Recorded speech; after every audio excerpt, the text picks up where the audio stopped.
I was going to begin by turning to Miss Judy Rising Reinke, who is the Deputy Director General of the U.S. Foreign Commercial Service at the Department of Commerce in Washington, D.C. And if I have this right, she's also the longest-serving senior diplomatic official at the Commerce Department, which is no small feat.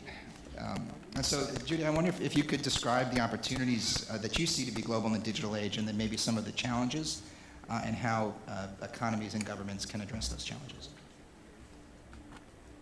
Thank you, Jake. Actually, I'd love to do that. And in fact, I prepared a couple of remarks, but this is really to begin the conversation. The name of this panel reflected the digital economy opportunities and challenges, and I think it's a fabulous way to begin this accelerator network, because unless you really understand the context, we can't look at the individual contestants in isolation.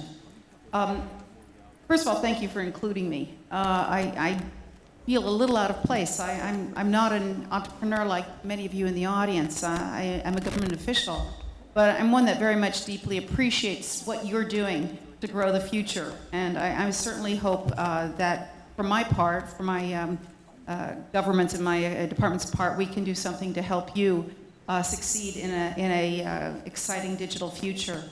What I wanted to share to begin with was a study that my staff and I came across from the U.S. University Tufts that was printed in the Harvard Business Review recently. What's interesting about this is how this very short study began to look at both this opportunities and challenges question and the factors that make economies successful. It's important that you know which economies are successful, because for many of you, I think many of you are from the startups. I see these guys over here in red shirts. You're definitely from a startup, right? We're going to see you later. You want to know where to succeed. I don't know if you know, there's a movie from the United States. You're probably too young. There was a movie in 1996 called Jerry Maguire. And any of you who know the movie know what the tagline of the main character was. And the character said, "Show me the money." And that's what you want. You want to know where the opportunity is. You know, forget the rest. And so this particular study was looking at the economies that were succeeding and those that were actually not succeeding.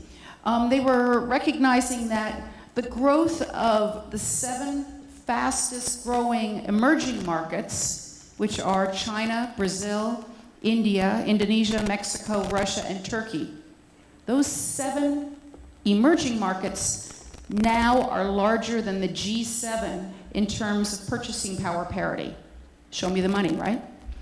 And that the consumers in the Asia-Pacific region are now expected to spend more online than consumers in North America. That's another Jerry Maguire moment. Hence, the fact that we're here within an APEC economy in the Asia-Pacific region, it's very vital to the future of the digital age.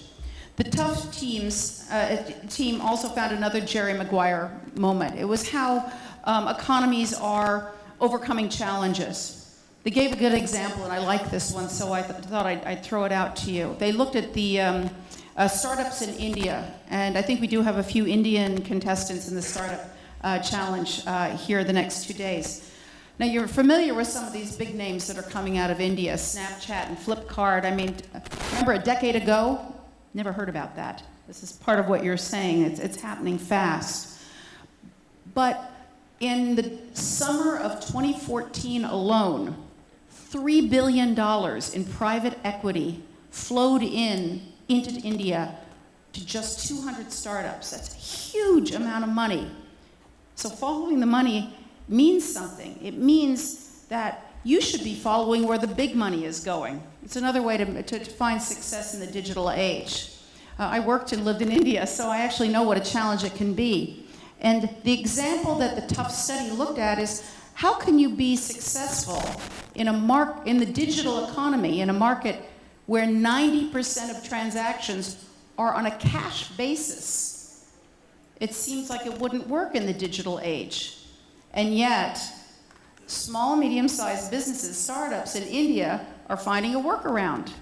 They're going kind of back to the past, another movie title, and they're going to a cash-on-delivery model so that they can actually integrate digital transactions and hard cash payments, and the startups are flourishing in India. So I bring this up to point out that the digital economy is all about finding solutions to incredibly challenging problems so that companies like yours can succeed. Now, the other part about the study and I don't mean to spend all the time on this study, but there were some interesting learnings, and I actually would encourage you to take a look at it. The study looked at something called the Digital Evolution Index to help people like you identify which markets work for you. They looked at the markets that were standouts, stallouts, breakouts, and watchout. Now, standouts are countries that have a high level of digital development, both in the past and a continuing trajectory to grow in the future. Stallouts are ones that achieve digital economy success and now are losing momentum and are falling behind. Breakouts. Breakouts are exciting economies that are putting the pieces together and they're moving ahead. They could be standouts in the future. And watch out. Now, watch outs definitely watch out. These are ones that have a slow digital acceptance rate and they're not moving forward. Now, again, what does it mean for the startups in the room? Figure out both the standouts and the breakouts, but watch out. Watch out for those economies that are falling behind. Key influences that might affect the economy that you're looking at and to do business with. Could be the things that Jake just referred to. These could be the status of supply chain infrastructure. It could be the degree of consumer sophistication for the digital economy. It could be how financial transactions are transacted on the digital platforms, like in the case of India, how they address a predominantly cash economy. And of course, the degree to which access to the internet is fully enabled. But the main obstacles that prevent countries from tapping into the digital economy is really the degree of commitment to digital reform. And that's what I'm going to stop on for a moment. An economy that restricts the flow of data can seriously undermine your ability to succeed in the digital world. Another could be server localization. A policy like that might mean that a desktop computer serving as a server could be a violation of local laws. That's kind of a chilling thought when you, as a small business, have a great idea. This is why my economy, the United States, is trying to help launch something that we refer to as the Digital Economy Initiative within APEC. It's an effort to try to get the small and medium-sized enterprise working group to identify the regulations and the barriers that are in your way, that are keeping you from succeeding. The whole litany of localization, market access limits, data privacy, things you're probably not thinking about when you are trying to market and monetize a great idea. Those are things we as economies, we as government folks need to take care of because we want you to succeed. We've done our own analysis in the United States. If we were able to reduce these kinds of barriers, our gross domestic product could rise in a year by 0.3%, which is $41 billion. This is not insignificant. In other words, it matters to us.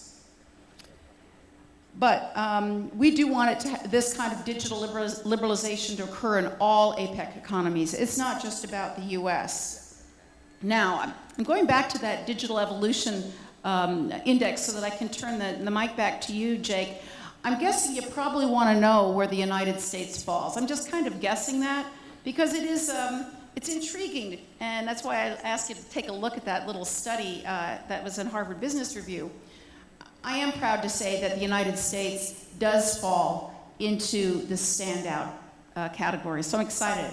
But you know what I noticed? It actually is kind of low. Yes, standout, but I don't want to stall out.